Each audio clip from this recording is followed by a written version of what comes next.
I am starting this series because I am in a position now where my candle company is completely ready to be taken to the next level.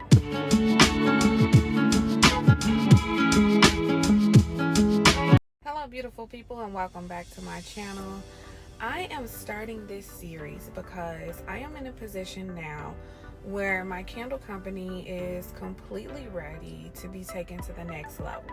So I want to take you on the journey to opening up a full retail store.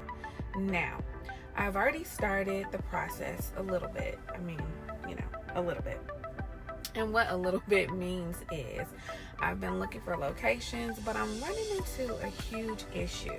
So the town that I live in, I moved in because they have one of the top school systems in the states and, the United States. And so I moved here for that reason. However, part of the problem is it is predominantly white.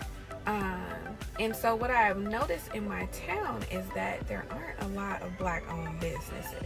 And because there aren't a lot of black-owned businesses, it's been really difficult for me to figure out how to get a location. I've made a couple of calls because I saw some vacant locations to more so our downtown area, because you need a space that is going to have a nice amount of people, a lot of traffic, good traffic. I'm not gonna go put my candle store in the middle of a shopping center where people aren't really going to shop. It would be difficult for them to truly find me.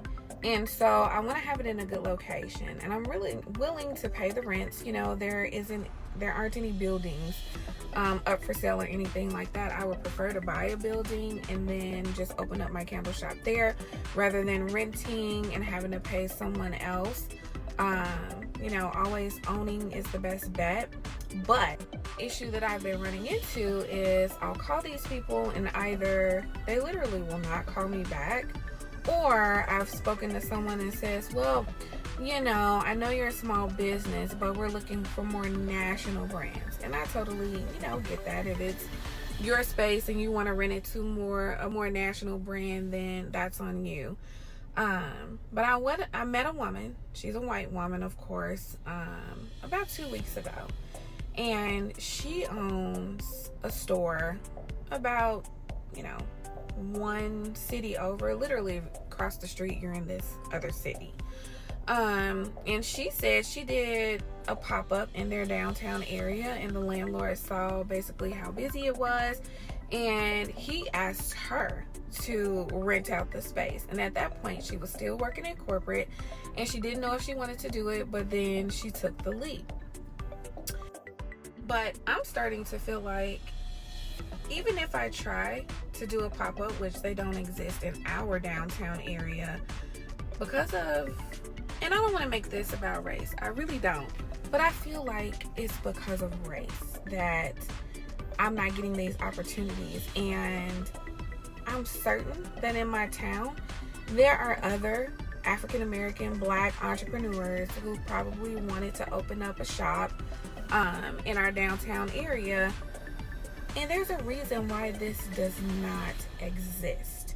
I know for a fact in my town that they priced the home so high because it was rumored that they were trying to price certain people out of the area, which is sad. It's unfortunate. I hate that the world is still like that, but it is what it is.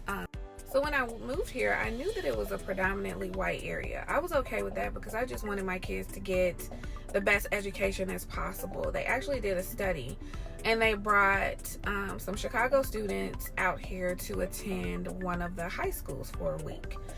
After this student, and you can look it up, you can Google it, after this student attended the school out here, she basically said that the things that they were learning out here, they hadn't even scratched the surface on. And she was a straight A student on the honor roll, ready to get scholarships, and she struggled out here at these schools because they're so advanced. And that's unfortunate because I wish that they would you know, do the same things in African American, black areas, brown areas, you know, but that's just not the case.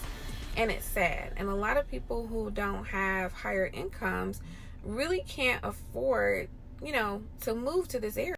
So it kind of boxes people out. I would love, you know, to find land and develop an area where there could be housing that people can truly afford so that they can provide a better education for their children if they have children, or move to an area where, you know, in this area it's pretty safe and, you know, all that good stuff. But anyway, I'm going off the deep end. I don't want to just talk about my area. I just want to take you on this journey of me trying to find my first retail store.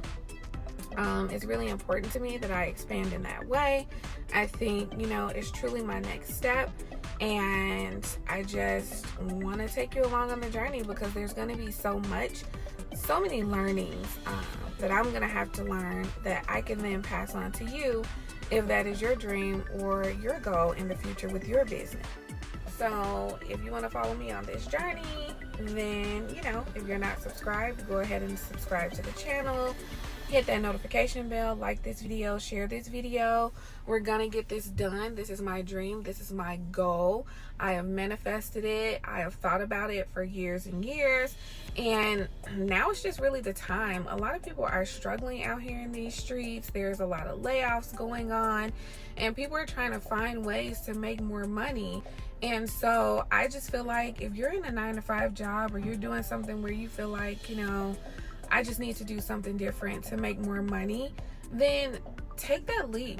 I mean, now is the best time. The economy is pretty much not doing well. It's kind of failing, and people need to pivot and find ways to make more money. I have noticed that in the candle industry, people are gonna buy candles. And so I really haven't been worried about that. I mean, the candle sales are, you know, doing well. And so I feel like people look at candles as like a self-care item, you know. No matter the cost, they're gonna purchase their candle. If they fall in love with the scent and they want their home to smell like that consistently, they are going to be a repeat buyer.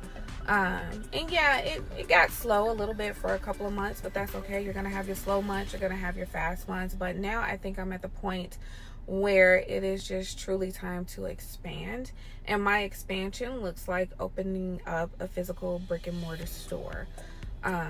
So yeah, I just want you to come along on the journey, and we're going to learn together, and we are going to do this together.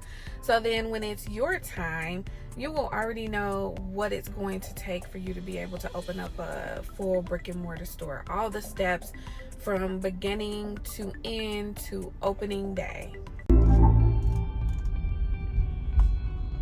So I'm just taking you through. I'm on my way to the downtown area in my town. Believe it or not, these homes in this area are literally multi-million-dollar homes. It's location, and there's a lot of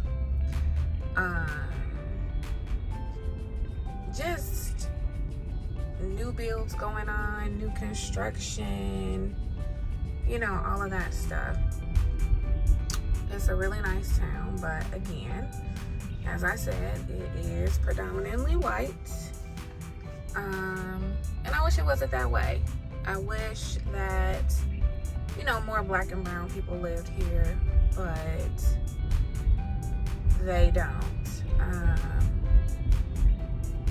So now we're entering the downtown area, which is a smaller area, but there are some, you know, nice stores down here.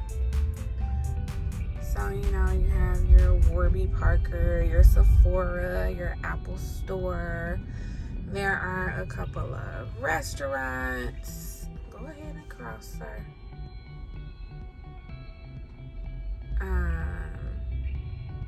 And then you have a couple of mom and pops, which the mom and pops, like the bookstore over there, of course, it's not owned by a black person. There's Blue Mercury. They are putting a Hell's Kitchen over there. And you can see Ramsey's. Hell's Kitchen. Not Hell's Kitchen, just Ramsey's Kitchen. That's his store. And there are, like I said, some vacant areas, vacant stores that I have tried to call about, tried to see, you know, if I could just get some pricing. And they won't even return my calls. And I'm just like right here. You see that one? Open. I would have to, of course, fix, you know, the outside, the front of the store, because it looks like shit. Excuse my French, but it does. And so I would have to fix that up. And then there's another opening there. I think it's taken now. Then you have your Athleta.